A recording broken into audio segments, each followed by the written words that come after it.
All right, so I'm gonna talk to you guys real quick about this full moon in Sagittarius coming up on the 29th, and it's going to be in 8 degrees Sag.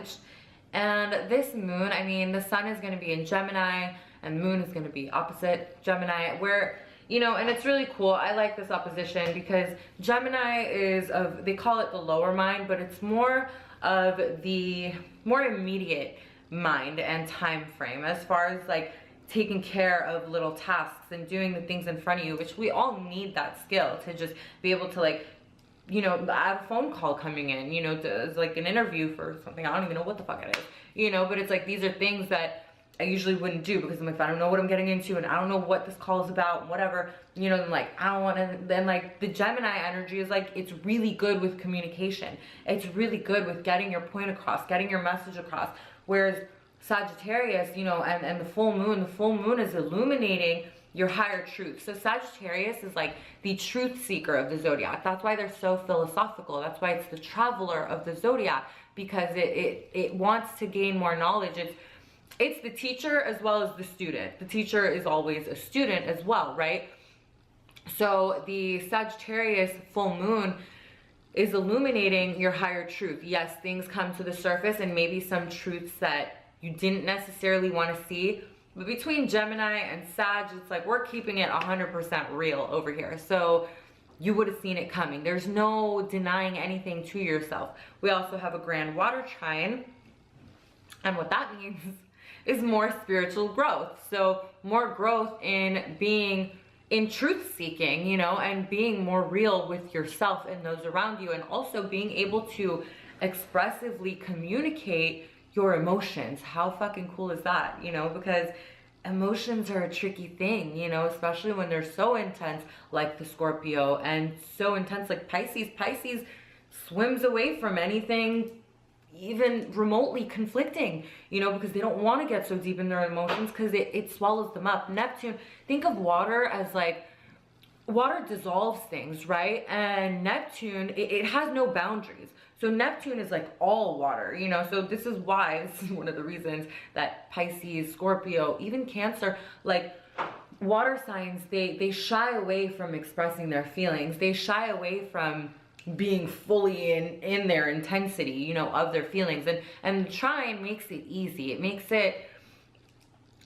it more digestible, you know what I mean? And it makes us more able to communicate things in a more rational way, which is not our strong suit, you know, as water signs. And yeah, I have my moon in Sagittarius, you know, so it's really good to know your chart. And I say this all the time, but it's like, you know, now I'm kind of, you know, my roommate, she gets the perks of, you know, me kind of, as I'm looking at mine, I'm like, all right, let me see hers too, because we also have a lot of our planets in the same area. So I'm like, oh, like, okay, cool. So Venus is going into Cancer, so it's gonna trine my Venus, you know, and my sun and this, you know what I mean? Because if you already have your sun in Scorpio, let's say, then Venus is going into Cancer, boom, you already have a Venus trining your sun. And what does that mean? That just makes it easier for you in, like, with vitality, with, you know, anyone of the opposite sex, with any endeavors that you're really trying to conquer, you know? And just all these aspects, they all mean different things,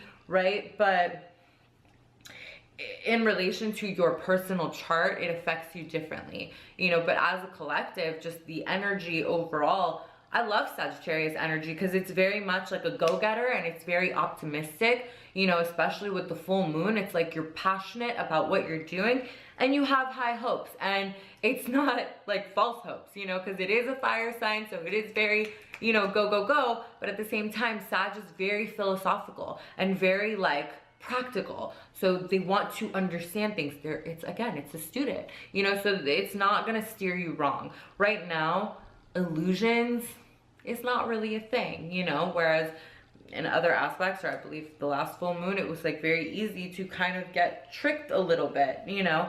And in this case, that's not at all the situation. Here it's like you're gonna be seeing things clearly. things are gonna be really cool and light and fluffy and romantic on one end, you know, like for Pisces and the water signs, you know, and then if you have like wherever you have the fire in your chart, or Sag or Gemini, you know, it's like you're really gonna crack down and get things done. I mean, look, I've knocked out so many freaking videos this week, and like, I'm just like anticipating this energy, because I'm like, dude, like before I couldn't find my words and I couldn't communicate all the knowledge that I have about so many different things, but to me, I love to play connect the dots with all the shit that I know. So I'm like, how can I make all of this come together? Because that's where the real juice is when you bring everything back full circle and it all fucking connects. Like, what are these crazy synchronicities? You want to tell me it's a coincidence? Fuck no. You can't have 20 coincidences like this and then just say like, what the hell is a coincidence anyway?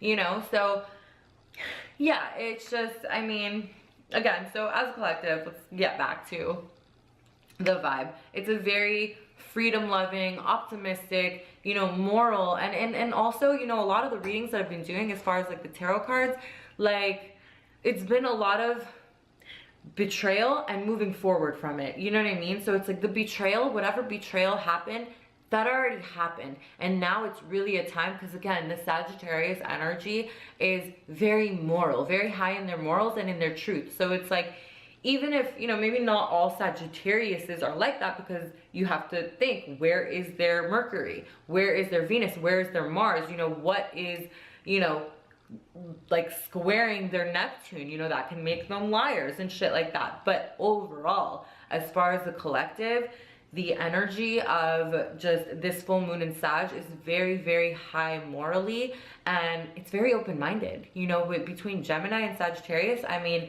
if you really want to communicate anything that you might be a little timid about, now's the time. Like, now's the time to push that envelope and really try to kind of get away with whatever you can as far as bringing something to the table or bringing an offer to the table, because right now, most likely, people are going to be very, very open-minded, as long as you can make it sound good. You know what I mean? Make it sound good, make it sound cool, make it sound like profitable and, you know, beneficial, and they'll eat it right up.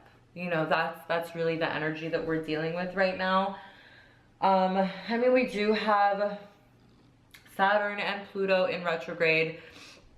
Okay, so the energy that I just described, this is of the mundane world, you know, this is of the physical world and shit like that, what we're dealing with, you know. And then yes, Uranus just moved into Taurus. We have Chiron that just moved into Aries, and you know what, again, that actually piggybacks on what I was just talking about. Chiron and Aries, like, this is the wounded healer. So now's the time to really unleash your inner warrior and go against the grain. Like, go against anything that you're afraid of or shy to do. Geminis are not shy. Not at all, you know. So whatever you felt like a little bit afraid to do, now's the time, because your inner warrior needs to heal, you know, and we all have an inner warrior inside us. So now's the time to heal that shit and really just balls to the wall, do whatever it is that you've been, you know, itching to do. If you're doing it with passion, go full force, you know.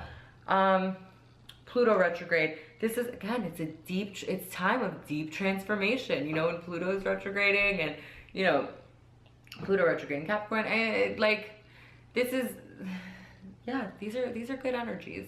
So yeah, I don't really see anything wrong. It's good to look at your personal chart once again, but yeah, that pretty much sums up the vibe of this full moon coming in Sagittarius on the 29th of May 2018.